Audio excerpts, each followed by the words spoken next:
Ciao a tutti ragazzi, bentornati in questo nuovo video e benvenuti su Ferrovie e Miniature. Oggi andiamo avanti ancora con la costruzione di questo plastico, il plastico modulare statico che stiamo costruendo, e siamo su questi moduli che vedete alle mie spalle. Andremo avanti appunto a fare la colorazione delle montagne, quindi la creazione della struttura rocciosa e diciamo la base di terreno. Poi ovviamente alla fine di questo video vi racconterò quale sarà il prossimo passo, quindi guardate il video fino alla fine, fatemi sapere che cosa ne pensate e scrivete qua sotto nei commenti, in qualche modo vi risponderò.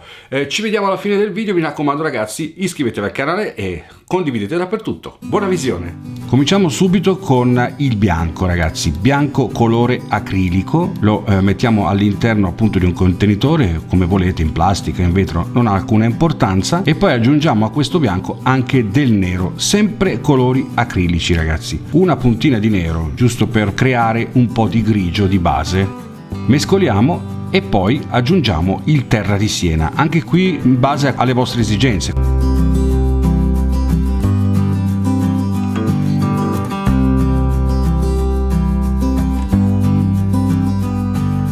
Ora è arrivato il momento di cominciare a stendere il colore un po' su tutta la struttura in maniera praticamente omogenea. A questo punto, una volta steso dappertutto, aspetteremo poco dopo la sua asciugatura, circa un quarto d'ora.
Passando alla parte sotto, facciamo la stessa cosa che abbiamo fatto sopra. Vi ricordo che se volete farlo anche voi, il sfondo può essere di vostro gradimento, quindi in base alle vostre esigenze, soprattutto in base all'ambientazione in cui state costruendo.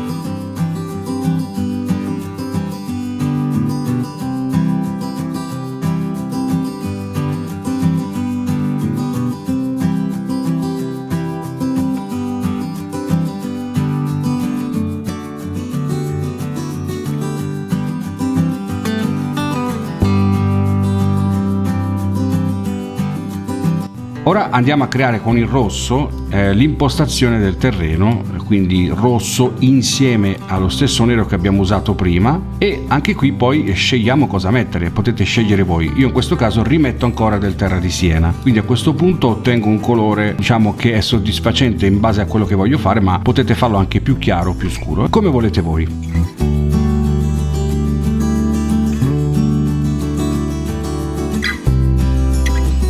Procedo con la stesura casuale qua e là, ovviamente cerco di stare nelle zone diciamo adiacenti alle rocce e non proprio sulla roccia, ma magari se proprio devo andare sulla roccia vado solo nei punti dove ci sono incavati, quindi nei punti più scuri della roccia.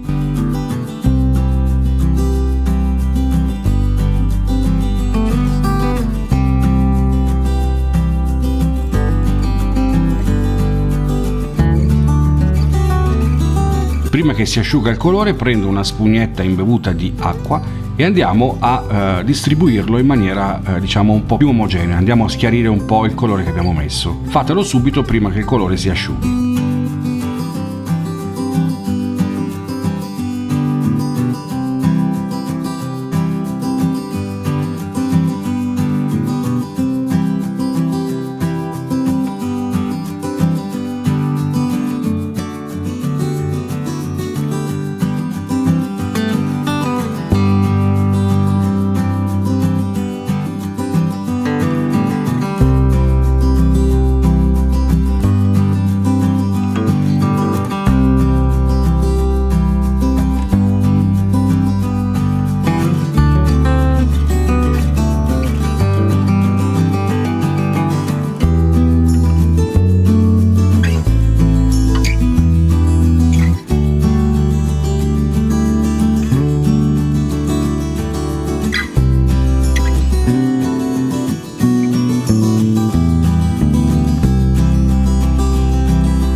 frattempo che si asciuga il colore passo un po' di tempo incominciando a imbiancare i muraglioni con del bianco. Quindi farò questi muraglioni in colore bianco che poi sporcherò successivamente per ottenere, diciamo, un contrasto più bello nei confronti del terreno che ho appena creato.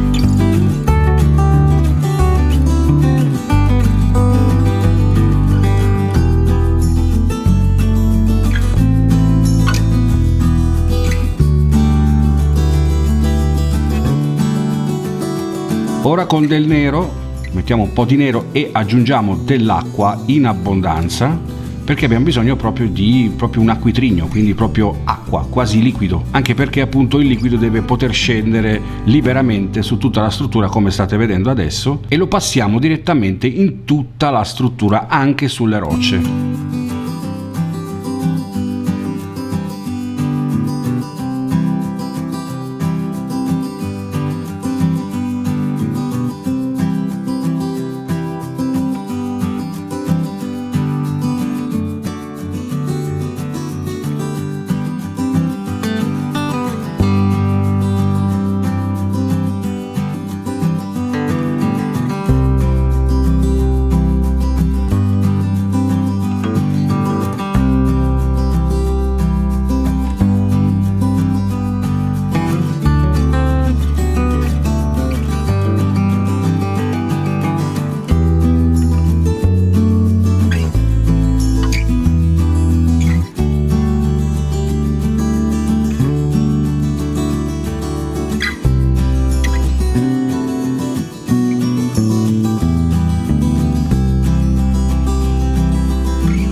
Nel frattempo, che devo attendere 24 ore almeno per l'asciugatura totale dell'acqua che c'era appunto nel colore precedente, approfitto a fare la stessa cosa che ho fatto sulla struttura delle rocce e delle montagne anche sui muraglioni, incominciando a dare un primo strato, diciamo, di vissuto, di invecchiamento del cemento o comunque dei mattoni, un po' come volete.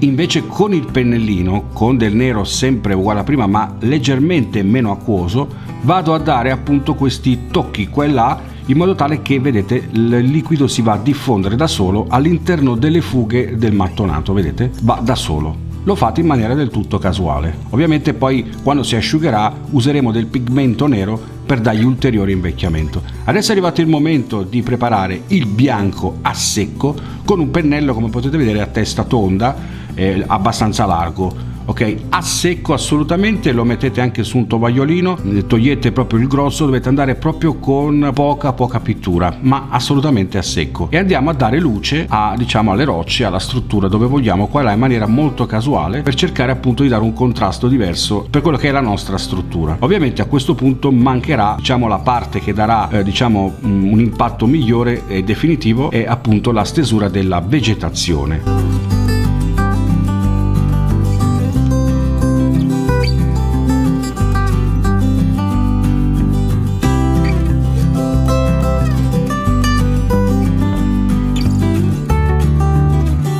Bene ragazzi, siamo giunti alla fine di questo video, spero vi sia piaciuto. Allora, cosa ci sarà nel prossimo video? Ci sarà sicuramente la parte della vegetazione di questa struttura che vedete qua alle mie spalle, quindi tutta la zona montuosa che abbiamo appena creato, verrà fatto una sorta di vegetazione e poi finiremo ancora di colorare quelli che sono i muraglioni, dandogli un senso di invecchiamento, e soprattutto cominciamo a impostare il terreno che vedete qua sotto, che sembra neve, in realtà è bianco perché è stato steso il materiale appunto per la creazione del terreno, e verrà appunto pitturato con dei colori per cercare di avvicinarci un po' più a quella dell'impostazione del terreno, e poi successivamente la vegetazione.